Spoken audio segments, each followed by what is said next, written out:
How's everyone doing?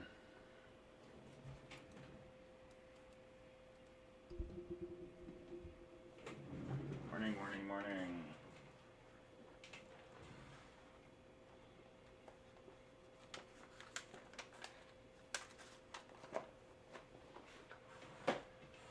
All right, cool. So tomorrow's going to be another open lab. If you want to come in and work on PA3 or other things, you can do that. If you have not started PA3 yet, come in tomorrow, and I'm going to suggest some starting pieces of PA3 that people can work on. Some of the things we've talked about in lab, but if you haven't made a start on it yet, I would suggest come by and let's have you start your code during class time tomorrow in this lab, so that we can get you going. So PA3 is due a week from tomorrow, right? It was a 2-week assignment. So you've got another week and a day to do PA3. But like I say, if you haven't started yet and you're feeling a little brain locked on how to get going with it, let's get you started on it tomorrow, okay? So that you have a solid week to be making progress on it. Nope, sorry to worry you. No, you have another week for it. The other thing is, today I want to go through setting up Eclipse and Swing and Window Builder, and if you want to do this in your own virtual environment, or if you haven't set up a Linux environment yet or something like that, I'm going to go through that whole process from start to beginning, from start to end today. And I mentioned this yesterday and said, you're welcome to play along while we're doing this. But if you're not able to get it to work today, or you're not prepared to do it, we can work on that in lab tomorrow also. But you definitely, by the end of this week, ideally you would like to have a Linux environment with Eclipse running, with Swing and Window Builder basically ready to go, so that when we start working with this stuff, Friday or next week, you're not, caught off guard. And the worst thing is, when PA4 is due the day before, getting an email saying, I can't get Eclipse to run, right? Which means you haven't even started your project. And it takes some dialing in to get this to work. So we're going to spend today kind of going through the whole setup from start to finish, and either work along with it now, or sometime in the next day or two. So any questions before we get started on that, because that's going to be the main thing we're doing today.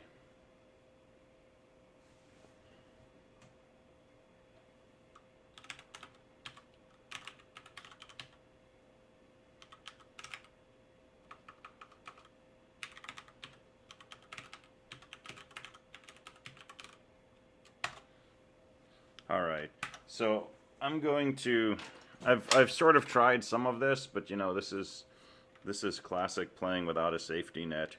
So we'll see what happens. I'm going to start with VirtualBox.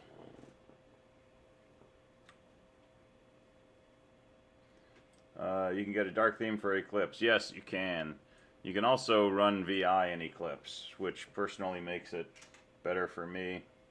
And you can also turn off most of the features of Eclipse as far as auto-completion and suggestions and things like that.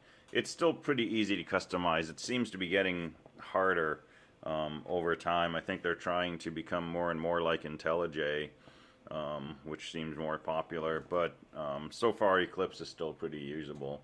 Alright, so if you already have a Linux installed, you're all set. If not, right, this is your chance to set up a Linux environment. So I'm using Oracle VirtualBox. There's some videos that we posted, back in the beginning of 224. If you do this on Windows, you have to turn off some features in Windows that interfere with this. But let's just go ahead and make a new machine, and I'll call this 223A. And we're going to run Linux. And I'm going to go with Ubuntu 64-bit. And I'm going to give myself lots of memory. Right, I like having at least 4 meg. I've got 16 meg on my machine, so I can spare 4. We don't need a lot of disk space. So I'm just clicking through. I'm not even reading these prompts, right? So that's a basic setup, and we'll go ahead and say start. And you have to get this right the first time, otherwise you got to do some special stuff. So it wants a startup disk, and I've already downloaded a Ubuntu 18.04. You can do 20 now if you want. That's the newest long term. Yeah, don't read the user agreements, right? If you start to read them, then in a court of law, somebody can say, you know, don't you read user agreements? And you say sometimes, right? So I never read them. I don't even start them. So I can truthfully say I never read user agreements, right? Just in case there's something weird in there about, you know, letting people sleep in my bed or something. So I'm doing Ubuntu 18.04, and I'm going to go ahead and do a full install. I tried this morning, and it didn't seem to take too terribly long. So I'm going to say install Ubuntu. And so I'm arrow keying to that option. Plausible deniability.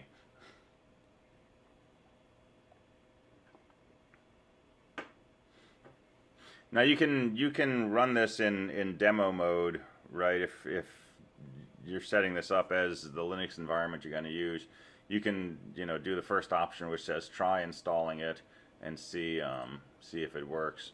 This is pretty darn good today. It used to be when you would install this, I'm not going to do updates because this is a throwaway installation for me. It used to be when you would do this, you know, the network driver wouldn't work and you couldn't print and all kinds of weird things would happen. And it works pretty dang well now. Is Eclipse only usable on Linux? You can use Eclipse anywhere that you like. But I'm not going to vouch for how well it's going to work under Windows. But you're welcome to try. And if you can get it to work under Windows for you or under Mac, which I think is the hardest of the three, then that's great. But you know, everything I'm going to be doing is going to be using Eclipse under Linux. And whatever you develop for your projects, right, has got to run under a straight Linux environment. It should be able to at least begin running on the Linux server that we use for the classes. And so you'll want to test it there. You can't do the graphical parts, but it should at least start the program, as opposed to saying, you know, I can't find the main class or things like that. But VirtualBox is nice, right? I mean, it's a nice way to sort of, you know, packetize different things that you're doing. And you may not want to install, you know, a bunch of software on your main system if you're only going to use it for one class. Or, you know, if you normally use IntelliJ or you use, you know, the latest version of Java, you may not want to install an older version. It's a nice way to sort of separate things out. And more people are just kind of like living inside virtual boxes.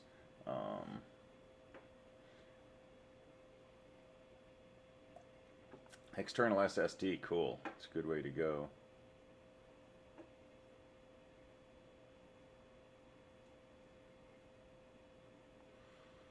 All right. So I don't think this is going to take too long. I don't know. I tried it this morning and it finished in about 3 minutes. So I'll just keep chatting here. All right, so once this is up, we're going to go ahead and download Eclipse. And you can install Eclipse with sudo apt. You can install Eclipse from the software manager. The only way that it seems to work consistently for me is to actually download it from the website and use the installer that you download. So up until now, I've only been coding solely on the server. Can we upload to get through the VM VB the same way we do? So yeah, you can set up your Git repo inside VirtualBox and push things over from there as well. Or, you know, if you don't want to do that, you can develop on VirtualBox and then just, you know, copy your files over to the server. But yeah, get working in the server, I recommend. That's a good way to do it. And you can't run Eclipse on the Linux server, and you can run the classes you're going to develop on the server if you set up an X Windows tunnel, but it's kind of a thing that has to be set up, and it's really slow. So that's another reason I recommend, you know, sort of having your own Linux environment. This is taking longer than I would have liked, but that's okay. All right, so let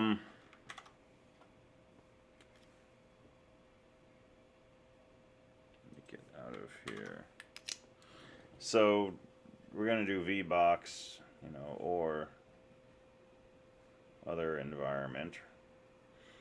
And sitting in there, we're going to install Eclipse. And Eclipse comes with Java. It's part of it. And so from here, we can develop Java programs, but we're also going to want to install a Java development kit in our Linux environment so that we can run our Java programs outside of Eclipse. And then inside Eclipse, we're going to install something called Swing, which is a set of packages for making graphical objects, user interfaces, and so on. And then we're going to install windowbuilder. And windowbuilder will use Swing, which will use the JDK in Eclipse to let us drag and drop interfaces, basically. Alright, so I knew if I went away it would finish. So we'll say restart now. We need copy and paste from our machine to the server. You don't need to. I mean, if you worked completely in the server, then you're okay. But you can set up copy and paste. So usually you can set up Ctrl-Shift-V to do a paste, or you can always right-click and find a menu option for paste. This will sit here forever until you press enter, because it's waiting for you to remove the CD that you just used. So just hit an enter key or click in here and hit enter, and then it'll go ahead and reboot.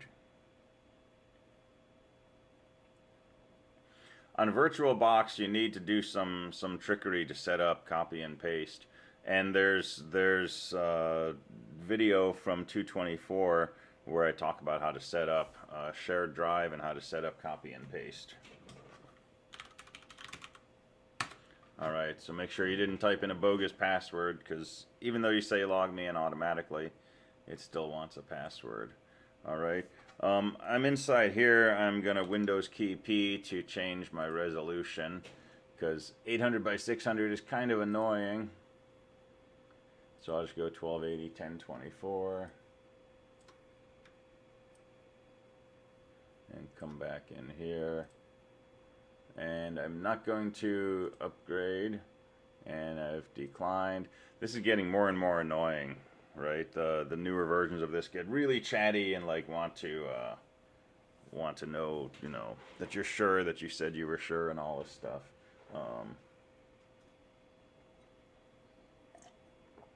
Yeah, I have this little monitor here that, you know, I use for recording and streaming, and that's 19 by 10.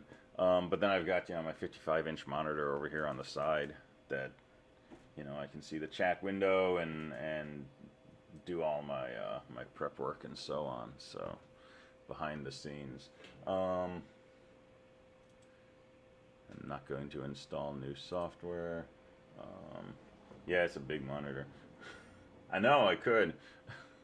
All right, so let's go to our browser. So this is just a plain Linux system now, right? So you can click on this and do web browser. It brings up Firefox. And I'm just going to come here and I'm going to say Eclipse download.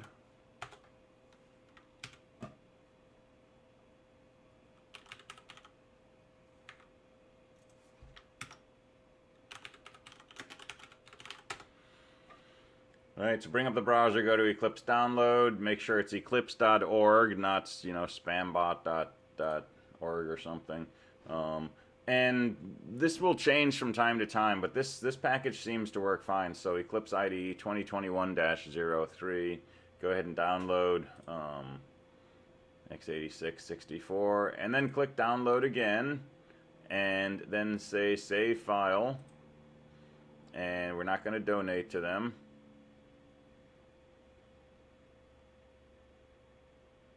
Alright, you got to figure out where it downloaded to. If you're not sure, you know, you can click on this and figure out, oh, it's in my download area. Okay, fine. So we're done with the browser and, you know, more annoying pop-ups. Alright, so open the terminal window. So Control-Alt-T will get you a terminal. And let me make this a little bigger.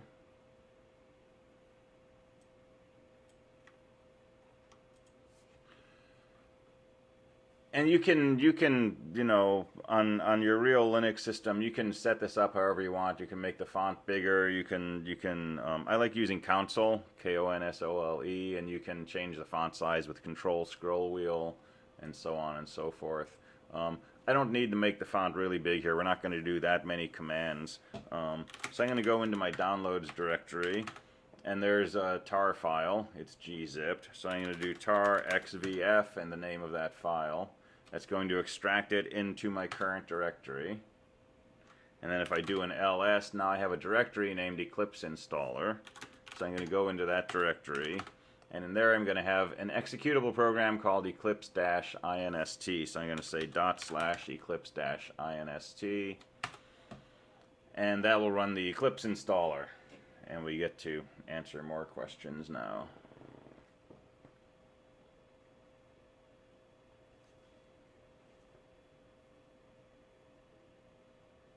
Alright, you want to choose the first option here, which is Eclipse for IDE, Eclipse IDE for Java developers. Okay, so that's the first option right now. Okay, very important point. Come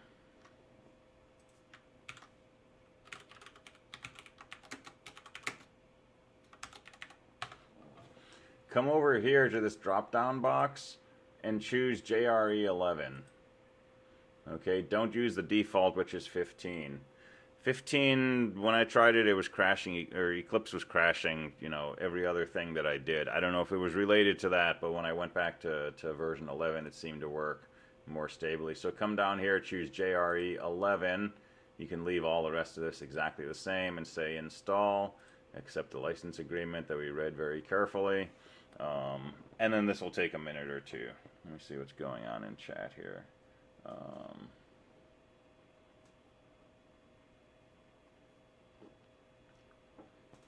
Laptop on a 65-inch, nice. I'm horrible at gaming. It would be a really terrible channel, because, you know, mostly I try to figure out what to do and then I die. I did try using Twitch a couple of years ago when I was starting to record my lectures, and I decided to live stream, and I like streamed my password in the first 15 seconds. So, because I typed in my username, but I typed in my password, but I was in the username box. So I had a 15-second delay on it, so I was able to save that. But you know. So this will run for a little while. It'll point up something eventually saying this is taking longer than usual. They'll keep, you know, subtly asking you to donate, which, you know, they could probably use the donation, but yeah, pro streamer moves. So after it was downloaded, what was the step to download it onto the virtual environment? So I did the download from the virtual environment. So from in here, you can click on web browser and bring up Firefox and download it from there, and that's probably the easiest way. And just save it into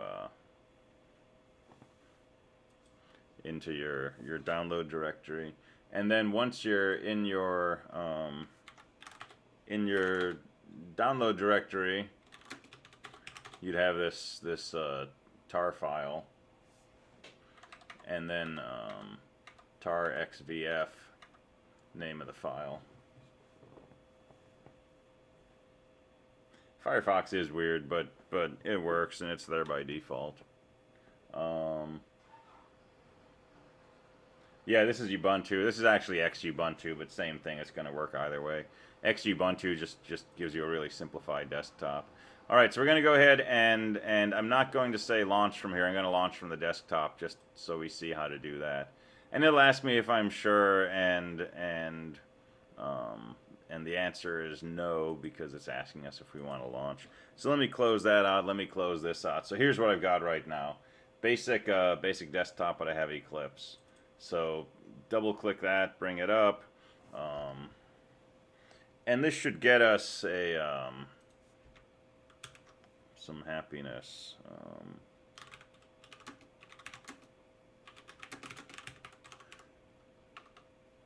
So let's write a Java program in Eclipse. Okay, so workspaces.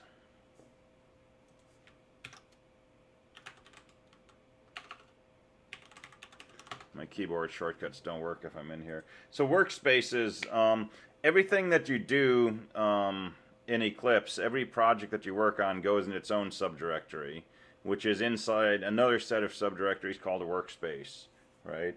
So workspace is kind of like, you know, the CSE223 submissions area that I've asked you to set up for this course, and then, you know, PA1, PA2, PA3 go in their own subdirs.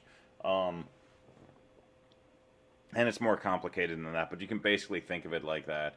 And it's going to recommend, you know, something in my home directory called Eclipse Workspace, and I'm just going to use that as the default, so I'm not going to have it ask me again, which means all of my Java projects will be sitting under my home directory / Eclipse Workspace, each in a separate subdirectory. You really, really, really want your projects in separate directories, right? And in Eclipse, only work on one project at a time. Okay, so this is another important point.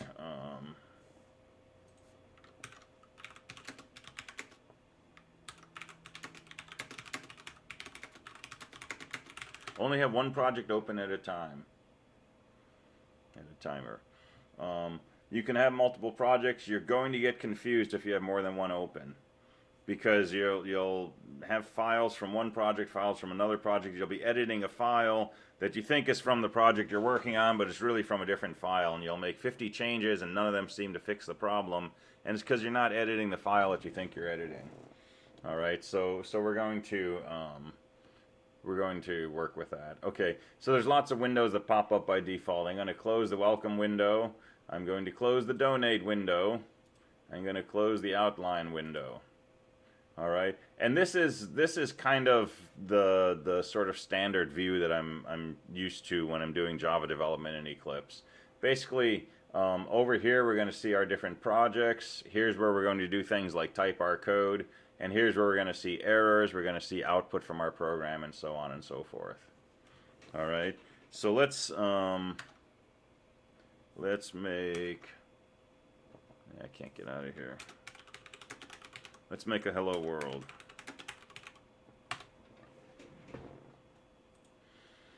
All right, so we're going to go under File. We're going to say New, and we're going to say Java Project. Okay. And it's going to ask us the project name. This is, you know, the name of the file .java. So start with an uppercase letter, right? Something distinctive, presumably, and this is going to be, you know, sort of where everything is created. This is not the main.java, sorry. This is the directory. Okay, so I'm just going to call it HW test for hello world test. Important point. So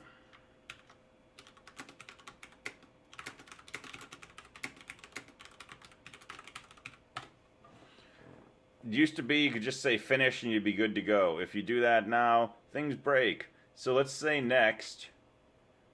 And on the next window, you're going to see an option you want to turn off. Create module-info.java file. We don't want that. Okay? I'm sure it's useful, but it's going to complicate things. So we want to uncheck that box.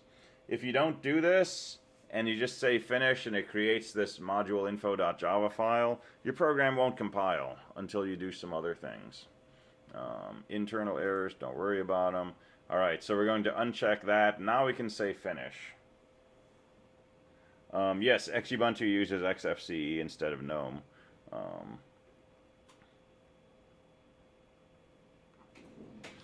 All right, so we have one project here which is called Hello World Test, and it's got this little arrow next to it, right? If I close this project, so I can right click and I can say close project, that little arrow goes away. So you only want one project with an arrow next to it. I can open it by just double clicking, right? So now it's opened, a little folder opened up, right? And there's this arrow, I can click on that and expand it, and I can see all this structure that's been developed for me, right? This is all, you know, the magic stuff that happens when you use an IDE, right? All of this stuff is part of this project now. I haven't written any code yet, but you know, I've done stuff. All right. So let's just make a hello world. So I'm going to right click on here and I'm going to say new and I'm going to say class. Right. Everything that we do in Java is about classes. So we need to make a main class that's going to have our public static void main and we'll, you know, print out hello world. So we're going to create a new class. All right. We put in the name of the class. Let me call this my main class. And the only option you might be interested in here is, would you like us to create a public static void main for you? I'm going to say sure, right?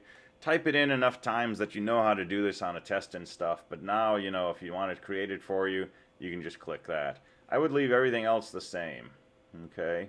And say finish. And bingo, we got some code. Right, so it declares my main class, public static void main, and so on. All right.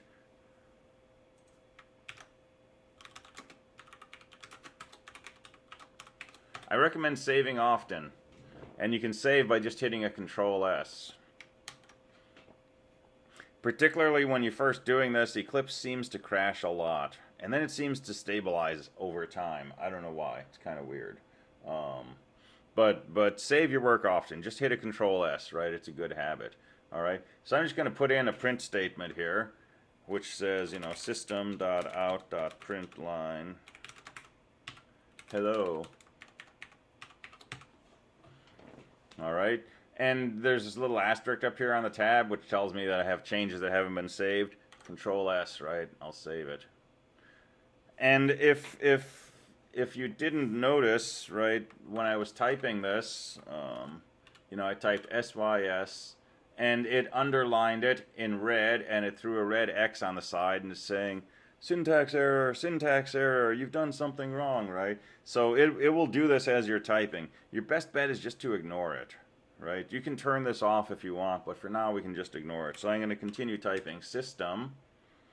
And now the whole thing, you know, got turned gray but is underlined, and I'm going to type a period, and now it popped up a window, and it's trying to assist me, right? I could come down here and I could look at the different things that I could type after system, like out, right? So I can type out, and now it's giving me information about it, right? I don't even see this stuff when I use Eclipse, right? I tend to totally ignore it, or if I'm going to use this environment for a while, turn it off. You can play with it though, right? It may be helpful, but don't fall down the rabbit hole of spending all your time trying to make this work for you, right? If it works for you, great. But I would just keep typing code, keep doing what you do when you're in VI, right? When you're working on a command line, write the code yourself, right? But, you know, as we get into more complex classes and maybe you can't remember, you know, how do I set the text in a edit box, right? This can help you. But I'm just going to keep typing print line. So now print line has an error. I'll type a parentheses. Well, it filled in my closing parentheses for me. I don't know if you can see it, but there's a closed paren colored in red, right? So I'm going to type in quote, and it filled in a closing quote for me. And I'm going to say hello with 3 exclamation marks. Well, if I just leave it right here, I'm missing a semicolon. So now I have to arrow key over or mouse over to put that semicolon in. I'm just going to continue to type my close quote, my parenthesis, and my semicolon. And it's usually pretty good about, you know, knowing that I'm typing what it already suggested should be typed.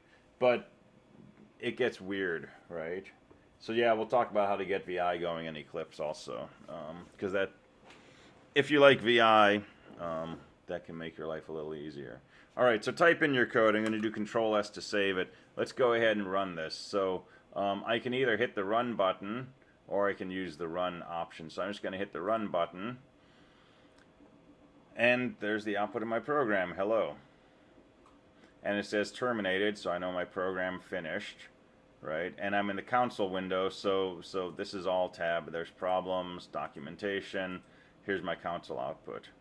And it will switch to that view whenever there's output generated. So if I run this, it switches to the console. There's the output.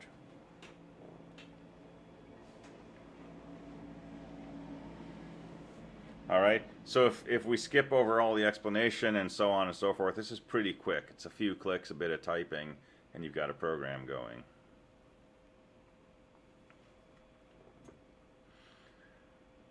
All right, so let me install some software. So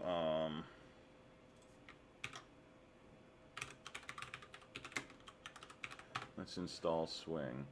So go under Help. Right? I don't know why install new software is under help, but it is. So help, install new software. And you have to tell it what source you're going to use for your software. So work from, click on that and just pick this this first one, download eclipse.org/releases 2021-03. So it's the first option and it matches the name of the option that we used when we first downloaded this.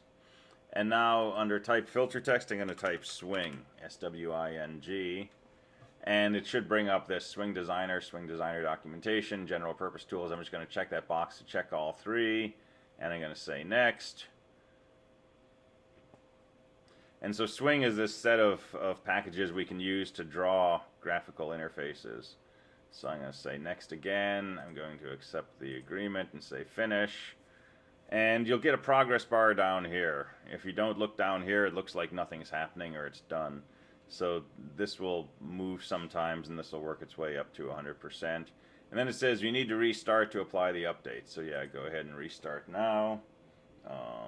And you don't have to compile. When you say run, it'll automatically compile. And it's actually trying to compile as you're typing in your code, which is why you're getting those syntax errors. So IDEs are really about, rapid development. They're trying to make it faster for you. So, every time you change code, you have to compile it, Java, C, blah, blah, blah. Why should the programmer have to spend their time doing that? So we make a tool that does the compilation for you.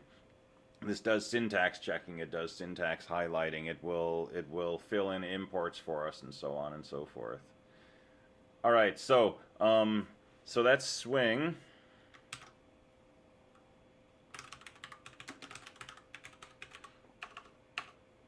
And then we need windowbuilder. And windowbuilder is going to be our drag and drop interface to Swing. So I'm going to go back to help, install new software. I'll select that first repository again. And then under the text I'll type windowbuilder. And it will search for something that matches that.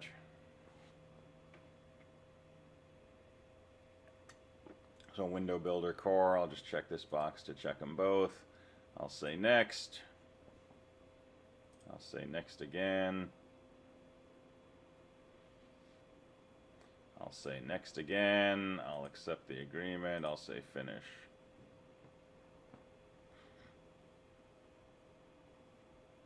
And then I'll restart once more.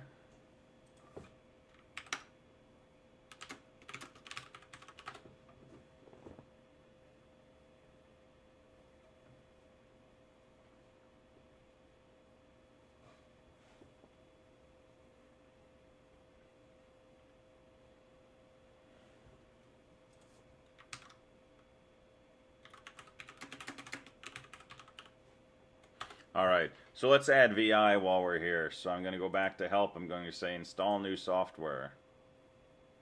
And you know the drill at this point, right? I'm going to come over here. And this time I'm going to look for VWrapper.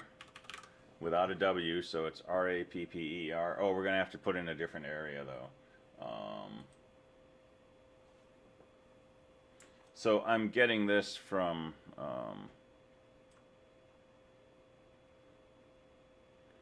VWrapper on SourceForge.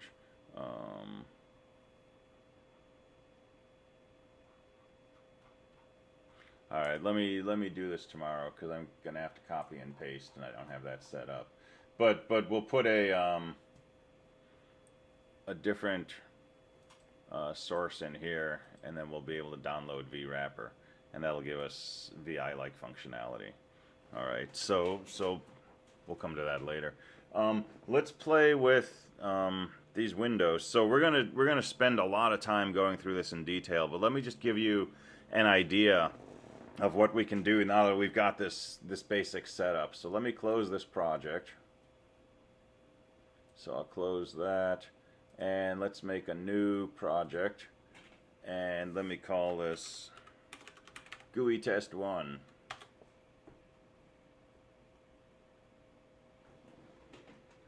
And I didn't do the right thing that I told you to do, so let me delete this.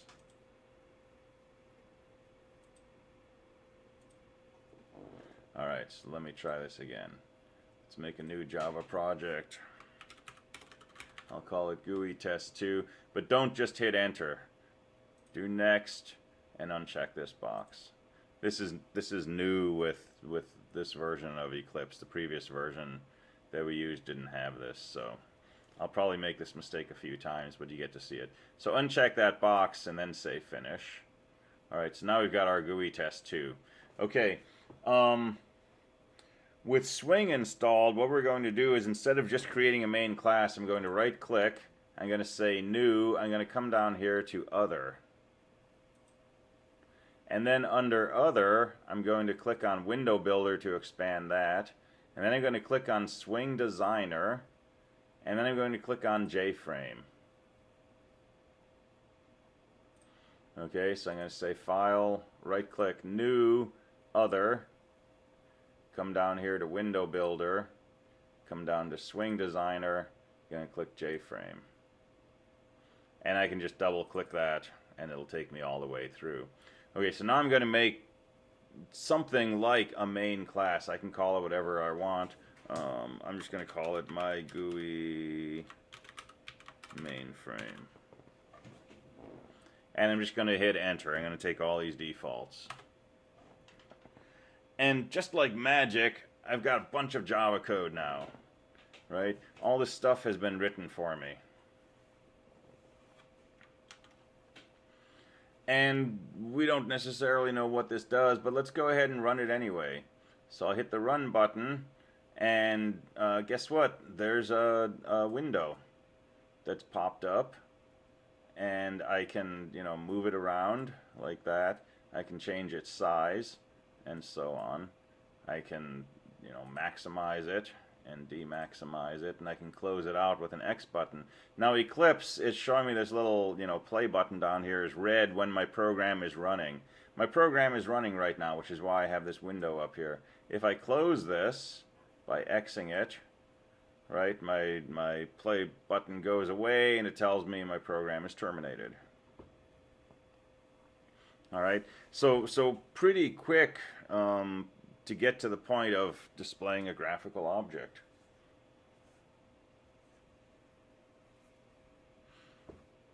All right, so let's hop out of here for a minute, and let's bring up a terminal window, so Control-Alt-T. I believe you can get rid of those buttons. Yeah, you can change what the outside frame looks like.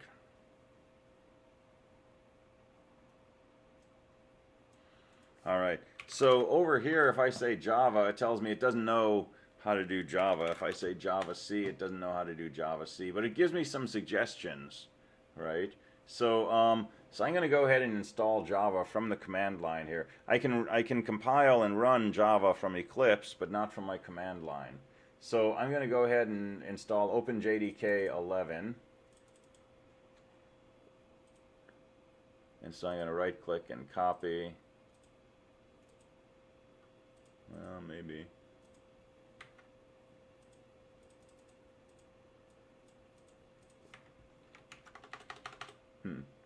that was weird. Okay, so I'm just going to type this in. So sudo, because it's a super user command, apt install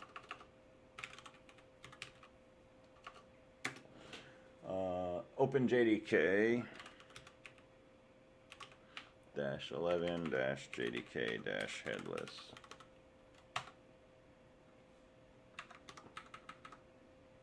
Got to spell sudo right. And put in your password. So sudo says I want to do this as a super user, so it makes you root temporarily. Apt is the package manager.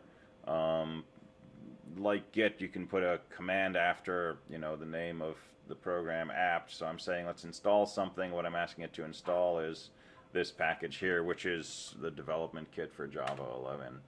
So put in your password, it'll tell you what it's going to do. Type in uppercase Y for yes, and it'll go off and do its thing. So it's downloading code and so on. If you do a lot with apt, you really want to get into some habits like doing an apt update before you do an apt install to update the repository information and so on. So yeah, don't apt uninstall system32. Well, you could.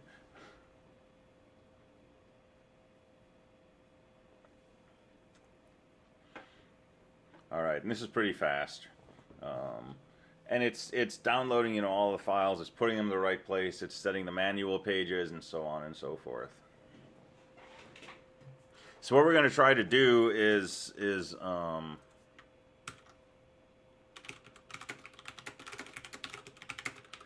run this Java program we just made from the command line.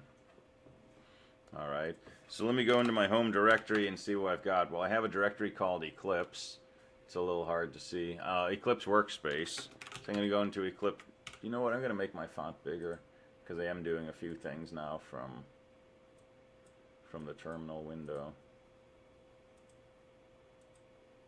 Well, maybe I'm not.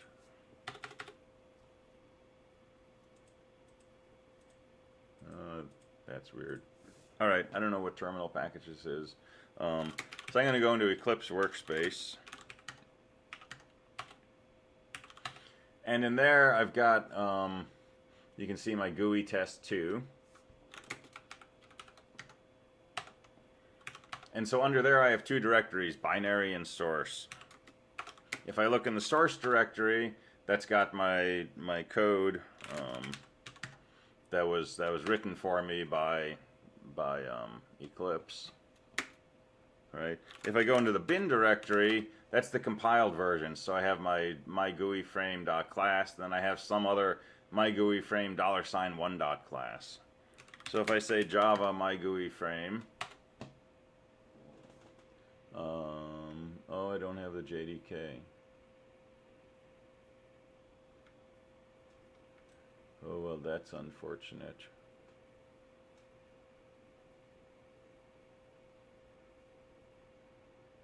Well, like I said, we're playing without a net today. But I did try this last night, and it worked. Can't load library. Okay, so something didn't get installed right.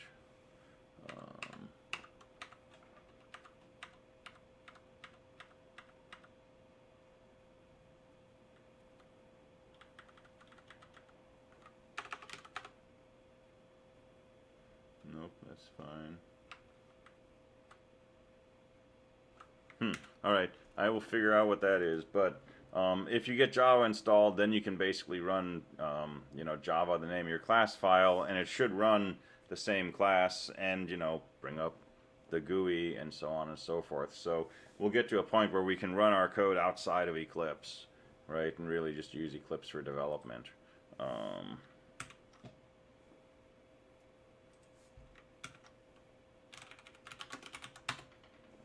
Alright, so we got 6 minutes left, so let me show you a little bit more about playing with GUIs. So this is the window builder part, right?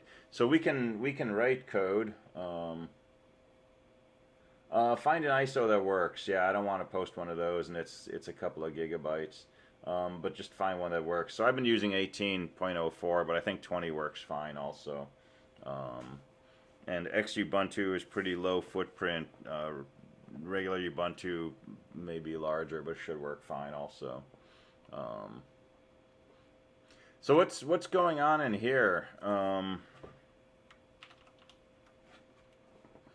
A lot of stuff, right? So there's a bunch of imports. You can collapse code, by the way, right? If you don't want to see your imports, you can hit that minus sign and shrink them to one line. So we're making a class called myGUI mainFrame extends JFrame, right? So we did class extensions yesterday. This is why. Because a JFrame is, you know, a bunch of stuff, bunch of methods and fields and so on. We're adding to that, right? We're putting some extra stuff in there to customize this. A JPanel is another type of object. It's another class in Swing, and it's the piece inside the frame. The frame is the whole window. The panel is that middle part that we can do things with. Here's our main program, public static void main, and this is using what's called a thread. So we'll talk about threading towards the end of the course. But we don't need to understand it at this point, right? We can pretty much leave this code as is. But basically what it's going to do is it's going to construct a frame, which is our myGUI main frame, and it's going to make it visible, and then it's going to exit, right? But because this is a JFrame, there's going to be something running in the background. The constructor for this does a few things. So it says when you close the frame, we should exit. That's why hitting the X in the corner causes the program to terminate. It sets the size for this box. So if I made this, you know, 50 by 30, and I ran it, I got a tiny little window up here instead of the big one, right? And I can expand that to close it, or I can just hit the stop button down here. And then this constructs the panel inside, puts a border on it, makes it part of the frame, and that's pretty much all it does. So suppose we want to do something more. So there's a tab down here for source and design. Source is looking at the source code. Design is going to let us look visually at what this frame looks like. Okay, and there it is. That's the frame. And this is typical for most IDEs.